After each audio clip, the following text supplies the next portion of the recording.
All right, guys. So hello, this is a tutorial here on some IMF practice that you're going to be doing today.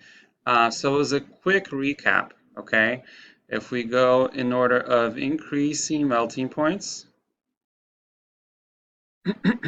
just a review of everything that we've learned in the bonding unit. So metals are going to have the absolute highest melting points, and then ionic, and then covalent, okay? Now, covalent molecules, you can have polar or nonpolar covalent molecules, and they can experience three different types of IMFs that we talked about today. The strongest IMF is going to be hydrogen bonding. That's when hydrogen is bonded to, remember, FON, fluorine, oxygen, or nitrogen. The second strongest is dipole-dipole. So any molecule that is polar or asymmetrical. And then the weakest one is going to be London dispersion forces. And remember, everything experiences London dispersion. Okay? All right, so here are some questions from the practice questions that you're doing today. I'm going to walk you through some of these so you can get used to the kind of thinking. So this is, which of the following is most likely to be a solid at room temperature? So something that is a solid at room temperature has a higher melting point or boiling point than something that is a liquid or a gas at room temperature. Okay, so let's go through these and classify each of these. This first one is ionic, and it's HF. F is part of FON, so this here is going to experience hydrogen bonding. Na2S, this is not, A is covalent. I don't know if I said ionic or not, but A is covalent. Na2S, that is ionic, sodium and sulfur. Okay, so this is ionic. H2O covalent, but this is hydrogen bonding. N2 is two nitrogens bonded to each other. Since both atoms are exactly the same, their electronegativities are going to cancel each other out. This is going to be completely nonpolar, okay? Which means it's London dispersion.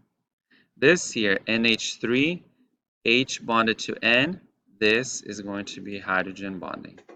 Okay, so of these, the one that's going to have the highest melting point, remember, based on what we said here, is going to be ionic. So answer is B. Ionic compounds are always a solid at room temperature, without fail. Okay, which of the following will have the lowest boiling point? So now we're looking for the opposite. Okay, and I'm going to go back to the previous slide since we already made notes, but now we're looking for the lowest boiling point. Okay, well, we're going to look for the weakest bond, which is covalent, between ionic and covalent, and then the weakest intermolecular force, which is London dispersion. So N2 here, okay, is going to be the weakest boiling point. This makes sense. N2, nitrogen, is a gas that's filled the atmosphere, so it has a really low boiling point because at room temperature it's a gas. Okay, you don't need to raise the temperature very much for it to be a gas. All right, which of the following substances would, in which of the following substances would London dispersion forces be the only significant factor in determining boiling points? Remember, everything experiences London dispersion.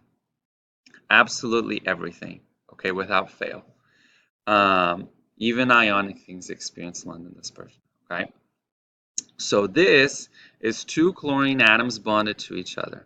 Their electronegativities cancel out. This is nonpolar, so this only experiences London dispersion. So this is one of them. This is HF, which we said earlier is hydrogen bonding. So this is going to experience hydrogen bonding and London dispersion. Neon, just the element neon, just the atom neon, is not even bonded to anything. It's still going to experience London dispersion because it has electrons. Anything that has electrons experiences London dispersion. Okay? KNO2 is ionic. Okay? So London dispersion is not going to be the only thing. CCl4, I would have to draw the Lewis structure for this. So you go through the method, but CCl4 is going to be tetrahedral. Tetrahedral is completely symmetrical. Okay, so this is tetrahedral. which is symmetrical, which means it is nonpolar. And since it is nonpolar, it experiences only London dispersion. So these three right here only experience London dispersion. All right, two more questions and we'll be done. Rank the following from highest to lowest boiling point. Okay, so let's see what kind of bonds these are.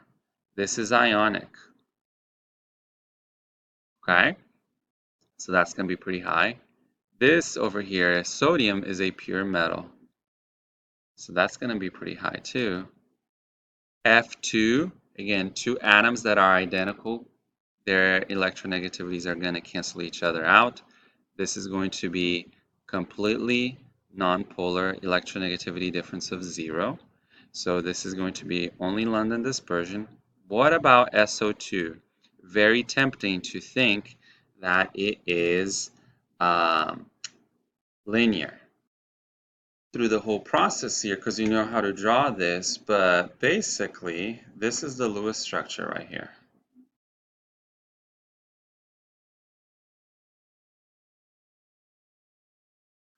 Okay, this is not linear.